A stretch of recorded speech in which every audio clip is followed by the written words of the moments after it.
श्री शिवाय नमस्तुभ्यम। हर हर महादेव। आप सभी का मेरे चैनल पर बहुत बहुत स्वागत है। आज की वीडियो में मैं आपको हरितालिका व्रत कथा सुनाऊंगी। तो चलिए सुनते हैं हरितालिका व्रत कथा। बोलिए गणेश जी महाराज की जय, बोलिए भोले बाबा की जय, माता पार्वती की जय। अथ हरितालिका व्रत कथा। सुत जी बोले, जिन श्री पार्वती जी के घुंघराले केस कल्प वृक्ष के फूलों से ढके हुए हैं और जो सुंदर और नए वस्त्रों को धारण करने वाली हैं तथा कपालों की माला से जिनका मस्तक शोभामान है और दिगंबर रूपधारी शंकर भगवान हैं, उनको नमस्कार हो। कैलाश पर्वत की सुंदर विशाल चोटी पर विराजमान भगवान शंकर से गौरी जी ने पूछा, हे प्रभु, आप मुझे गुप्त रूप से गुप्त किसी व्रत की कथा सुनाइए। हे स्वामिन, यदि आप मुझ पर प्रसन्न हैं तो ऐसा व्रत बताने की कृपा करें जो सभी धर्मों का सार हो और जिसके करने में थोड़ा परिश्रम हो और फल भी विशेष प्राप्त हो। और यह भी बताने की कृपा करें कि मैं आपकी पत्नी किस व्रत के प्रभाव से हुई हूँ। हे जगत के स्वामी, आदि मध्य से रहित हैं आप। मेरे पति किस दान अथवा पुण्य के प्रभाव से हुए हैं। शंकर जी बोले, हे देवी सुनो, मैं तुमसे वह उत्तम व्रत कहता हूँ जो परम गोपनीय एवं मेरा सर्वस्व है। वह व्रत जैसे कि ताराओं में चंद्रमा, ग्रहों में सूर्य, वर्णों में ब्राह्मण, सभी देवताओं में विष्णु, नदियों में जैसे गंगा, पुराणों में महाभारत, वेदों में सामवेद, इंद्रियों में मन जैसे श्रेष्ठ समझे जाते हैं, वैसे पुराणों वेदों का सर्वस्व ही इस व्रत को शास्त्रों में कहा है। उसे एकाग्र मन से श्रवण करो। इस व्रत के प्रभाव से ही तुमने मेरा अर्धासन प्राप्त किया है। तुम मेरी परम प्रिया हो, इस कारण से वह सारा व्रत मैं तुमसे सुनाता हूँ। भादों का महीना हो, शुक्ल पक्ष की तृतीया तिथि हो, हस्त नक्षत्र हो, उस दिन इस व्रत के अनुष्ठान से मनुष्य के सभी पाप भस्मीभूत हो जाते हैं। हे देवी सुनो, जिस महान व्रत को तुमने हिमालय पर्वत पर धारण किया था वह सबका वृत्तांत मुझसे श्रवण करो।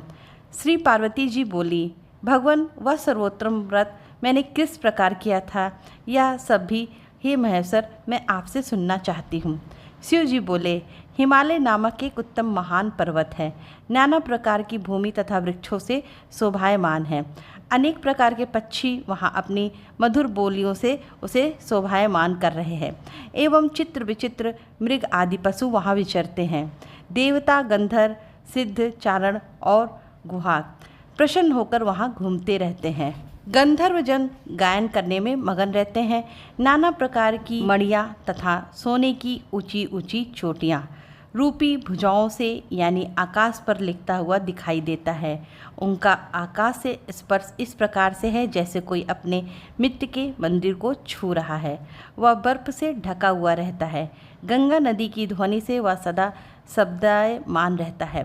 हे पार्वती, तुमने वहीं बाल्यावस्था में 12 वर्ष पर्यंत कठोर तप किया, अधोमुख होकर धूम्रपान किया, फिर 64 वर्ष पर्यंत पके पके पत्ते खाए, माघ महीने में जल में खड़ी हो तप किया और बैसाख में अग्नि का सेवन किया, सावन में अन्न पान का त्याग कर दिया, एकदम बाहर मैदान में जाकर तप किया। तुम्हारे पिताजी तुम्हें हर प्रकार के कष्टों में देखकर घोर चिंता से व्याकुल हो गए। उन्होंने विचार किया कि यह कन्या किसको दी जाए। उस समय ब्रह्मा जी के पुत्र परम धर्मात्मा श्रेष्ठ मुनि श्री नारद जी तुम्हें देखने के लिए वहां आ गए। उन्हें अर्घ्य आसन देकर हिमाचल ने उनसे कहा, हे श्रेष्ठ मुनि, आपका आना शुभ हो। बड़े भाग्य से ही आप जैसे ऋषियों का आगमन होता है। कहिए आपका शुभ आगमन किस कारण से हुआ। श्री नारद मुनि बोले, हे पर्वतराज सुनिए, मुझे स्वयं विष्णु भगवान ने आपके पास भेजा है। आपकी यह कन्या रत्न है। किसी योग्य व्यक्ति को समर्पण करना ही उत्तम है। संसार में ब्रह्मा, इंद्र, शंकर इत्यादि देवताओं में वासुदेव श्रेष्ठ माने जाते हैं। उन्हें ही अपनी कन्या देना उत्तम है।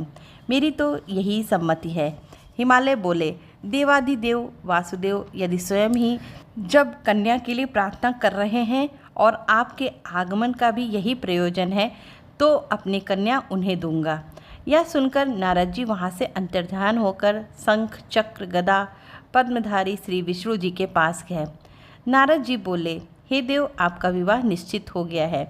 इतना कहकर देवर्षि नारद तो चले गए और इधर हिमालय राज ने अपनी पुत्री गौरी को प्रसन्न होकर कहा, हे पुत्री, तुम्हें गरुड़ ध्वज वासुदेव जी के प्रति देने का विचार कर लिया है।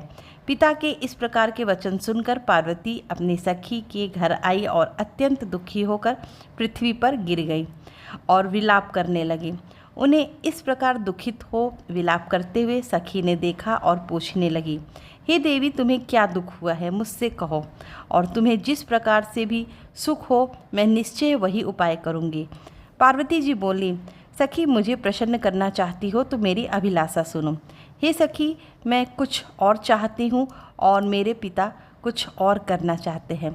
मैं तो अपना पति महादेव जी को वर चुकी हूँ, मेरे पिता इसके विपरीत करना चाहते हैं। इसलिए हे प्यारी सखी, अब मैं अपने देह का त्याग कर दूंगी। तब पार्वती जी के ऐसे वचन को सुनकर सखी ने कहा, पार्वती, तुम घबराओ नहीं, हम दोनों यहाँ से निकलकर ऐसे वन में जाएंगी जिसे तुम्हारे पिता जान ही नहीं पाएंगे। इस प्रकार आपस में राय करके श्री पार्वती जी को वह घोर वन में ले गई। तब पिता हिमालय राज ने अपनी पुत्री को घर में ना देखकर इधर उधर खोज किया, घर घर ढूंढा, किंतु वह ना मिली। तो विचार करने लगे, मेरी पुत्री को देवदानों किन्नरों में से कौन ले गया। मैंने नारद जी के आगे विष्णु जी के प्रति कन्या देने की प्रतिज्ञा की, अब मैं क्या करूं। इस प्रकार की चिंता करते करते मूर्छित होकर गिर पड़े। तब उनकी ऐसी अवस्था सुनकर हाहाकार करते हुए लोग हिमाचल राज के पास पहुँचे और मूर्छा का कारण पूछने लगे। हिमालय बोले, किसी दुष्ट आत्मा ने मेरी कन्या का अपहरण कर लिया है, अथवा किसी कालसर्प ने उसे काट लिया है, या किसी सिंह व्याघ्र ने उसे मार डाला है। पता नहीं मेरी कन्या कहाँ चली गई, किस दुष्ट ने उसे हर लिया। ऐसा कहते कहते शोक में संतप्त होकर हिमालय राज वायु से कंपनमान महावृक्ष के समान कांपने लगे। तुम्हारे पिता ने सिंह, व्याघ्र, भालू आदि हिंसक पशुओं से भरे हुए एक वन में से दूसरे वन जा जाकर तुम्हें ढूंढने का बहुत बड़ा प्रयत्न किया। इधर अपनी सखियों के साथ एक घोर वन में तुम भी जा पहुंची। वहां एक सुंदर नदी बह रही थी और उसके तट पर बड़ी गुफा थी जिसे तुमने देखा। तब अपनी सखियों के साथ तुमने उस गुफा में प्रवेश किया। खाना पीना त्याग करके तुमने वहां मेरी पार्वती युक्त बालू का लिंग स्थापित किया। उस दिन भादो मास की तृतीया तिथि थी, साथ में हस्त नक्षत्र था। मेरी अर्चना तुमने बड़े प्रेम से आरंभ की, बाजों तथा गीतों के साथ रात्रि को जागरण भी किया। इस प्रकार तुम्हारा परम श्रेष्ठ व्रत हुआ। उसी व्रत के प्रभाव से मेरा आसन हिल गया। तब तत्काल ही मैं प्रकट हो गया। तुम जिन सखियों के साथ थी मैंने दर्शन देकर कहा, हे वरानने, वर मांगो। तब तुम बोली, हे देव महेश्वर, यदि आप प्रसन्न हो तो मेरे स्वामी बनिए। तब मैंने तथास्तु कहा, फिर वहाँ से अंतर्ध्यान होकर कैलाश पर पहुँचा। इधर जब प्रातःकाल हुआ तब तुमने मेरी लिंग मूर्ति का नदी में विसर्जन किया। अपनी सखियों के साथ वन से प्राप्त कंदमूल फल आदि से तुमने पारण किया। हे सुंदरी, उसी स्थान पर सखियों के साथ तुम सो गई। हिमालय राज तुम्हारे पिता भी उस घोर वन में आ गए। अपना खाना पीना त्याग कर वन में चारों ओर तुम्हें ढूंढने लगे। नदी के किनारे दो कन्याओं को सोता हुआ उन्होंने देख लिया और पहचान लिया। फिर तो तुम्हें उठाकर गोदी में लेकर तुमसे कहने लगे, हे पुत्री, सिंह, व्याघ्र आदि पशुओं से पूर्ण इस घोर वन में क्यों आई। तब श्री पार्वती जी बोली, पिताजी सुनिए, आप मुझे विष्णु जी को देना चाहते थे। आपकी यह बात मुझे अच्छी ना लगी, इसलिए मैं वन चली आई। यदि आप मेरा विवाह शंकर जी के साथ करें तो मैं घर चलूँगी, नहीं तो यहीं रहने का निश्चय कर लिया है। तब तुम्हारे पिता ने कहा कि एवं मस्तु, मैं शंकर जी के साथ ही तुम्हारा विवाह करूँगा। उनके ऐसा कहने पर तब तुम घर में आई। तुम्हारे पिताजी ने तब विवाह विधि से तुमको मुझे समर्पित कर दिया। हे पार्वती जी, उसी व्रत का प्रभाव है जिससे तुम्हारे सौभाग्य की वृद्धि हो गई। अभी तक किसी के सम्मुख मैंने इस व्रतराज का वर्णन नहीं किया है। हे देवी, व्रतराज का नाम भी अब श्रवण कीजिए, क्योंकि तुम अपने सखियों के साथ इस व्रत के प्रभाव से हरी गई। इस कारण इस व्रत का नाम हरि तालिका हुआ। पार्वती जी बोली, हे प्रभु, आपने इसका नाम तो कहा, कृपा करके इसकी विधि भी कहिए। इसे करने से कौन सा फल मिलता है, कौन सा पूर्ण लाभ होता है और किस प्रकार से कौन इस व्रत को करे। ईश्वर बोले, हे देवी सुनो, यह व्रत सौभाग्यवर्धक है। जिसको सौभाग्य की इच्छा हो वह यत्नपूर्वक इस व्रत को करे। सबसे प्रथम वेदी की रचना करे, उसमें 4 केले के पत्ते से खम्भ रोपित करे, चारों ओर बंधनवार बांधे, ऊपर से वस्त्र बांधे, विविध रंगों के और भी वस्त्र लगाए। उस मंडप के नीचे की भूमि को अनेक चंदन आदि सुगंधित जल द्वारा लीपे, शंख मृदंग आदि बाजे बजवाए। वह मंडप मेरा मंदिर है, इसलिए नाना प्रकार के मंगल गीत वहाँ होने चाहिए। शुद्ध रेती का मेरा लिंग श्री पार्वती जी के साथ वहाँ स्थापित करें। बहुत से पुष्पों के द्वारा गंध धूप आदि से मेरा पूजन करें। फिर नाना प्रकार के मिष्ठान आदि और नैवेद्य समर्पित करें और रात्रि को जागरण करें। नारियल, सुपारियाँ, मौसमियाँ, नींबू, बाकुल, बीजपुर, नारंगिया एवं और भी ऋतुफल अनुसार बहुत से फल, उस ऋतु में होने वाले नाना प्रकार के कंदमूल, सुगंधित धूप, दीप आदि सब लेकर इन मंत्रों द्वारा पूजन करके चढ़ावे। मंत्र यह है, शिव शांत पंचमुखी सूली नंदी भृंगी महाकाल गायों से युक्त शंभु आपको नमस्कार है। शिवा शिवप्रिया प्रकृति सृष्टि हेतु श्री पार्वती सर्वमंगला रूपा शिव रूपा जगत रूपा आपको नमस्कार है। हे शिवे नित्य कल्याण करिए जगदम्ब शिव स्वरूप आपको बारंबार नमस्कार है।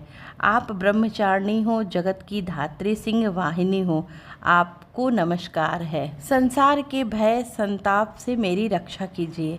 हे महेश्वरी पार्वती जी, जिस कामना के लिए आपकी पूजा की है, हमारी वह मनोकामना को पूरी करे, राज्य सौभाग्य एवं संपत्ति प्रदान करे। शंकर जी बोले, हे देवी, इन मंत्रों तथा प्रार्थनाओं द्वारा मेरे साथ तुम्हारी पूजा करे और विधि पूर्वक कथा श्रवण करे। फिर बहुत सा अन्न दान करे, यथाशक्ति वस्त्र स्वर्ण गाय ब्राह्मणों को दान दे एवं अन्य ब्राह्मणों को दक्षिणा दे। स्त्रियों को आभूषण प्रदान करे। हे देवी, जो स्त्री अपने पति के साथ भय युक्त चित्त से सर्वश्रेष्ठ व्रत को सुनती है तथा कहती है, उसके सभी पाप नष्ट हो जाते हैं। 7 जन्मों तक उसे राज्य की प्राप्ति होती है, सौभाग्य की वृद्धि होती है। और जो नारी भादों के शुक्ल पक्ष की तृतीया के दिन व्रत नहीं करती है, आहार कर लेती है, वह 7 जन्मों तक बंध्या रहती है। वह जन्म जन्म के लिए विधवा हो जाती है, दरिद्रता पाकर अनेक कष्टों को उठाती है। उसे पुत्र शोक छोड़ता नहीं और जो उपवास नहीं करती वह घोर नरक में पड़ती है। अन्न के आहार करने से उसे सूकरी का जन्म मिलता है, फल खाने से बानरी होती है, जल पीने से जोक होती है, दुग्ध के आहार से सर्पड़ी होती है, मांसाहार से व्याघ्री होती है, दही खाने से बिल्ली होती है, मिठाई खा लेने पर चींटी होती है, सभी वस्तुओं को खा लेने पर मक्खी हो जाती है, सो जाने पर अजगरी का जन्म पाती है, पति के साथ ठगी करने पर मुर्गी होती है। शिव जी बोले, इस कारण सभी स्त्रियों को प्रयत्नपूर्वक इस व्रत को करते रहना चाहिए।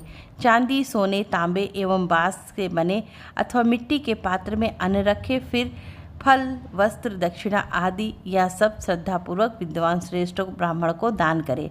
उनके अनंतर पारण अर्थात भोजन करे। हे देवी, जो स्त्री इस प्रकार सदा व्रत किया करती है, वह तुम्हारे समान ही अपने पति के साथ इस पृथ्वी पर अनेक भोगों को प्राप्त करके आनंद पूर्वक विहार करती है और अंत में शिव का सानिध्य प्राप्त करती है। इसकी कथा के श्रवण करने से 1000 अश्वमेघ और 100 वाजपेयी यज्ञ का फल प्राप्त होता है। श्री शिवजी बोले, हे देवी, इस प्रकार मैंने आपको इस सर्वश्रेष्ठ व्रत का महात्म्य सुनाया है, जिसके अनुष्ठान मात्र से करोड़ों यज्ञ का फल पूर्ण फल प्राप्त होता है। इति श्री भविष्योत्तर पुराण हर गौरी संवादे हरितालिका व्रत कथा समाप्त। बोलिए गणेश जी महाराज की जय, बोलिए भोले बाबा की जय, बोलिए माता पार्वती की जय।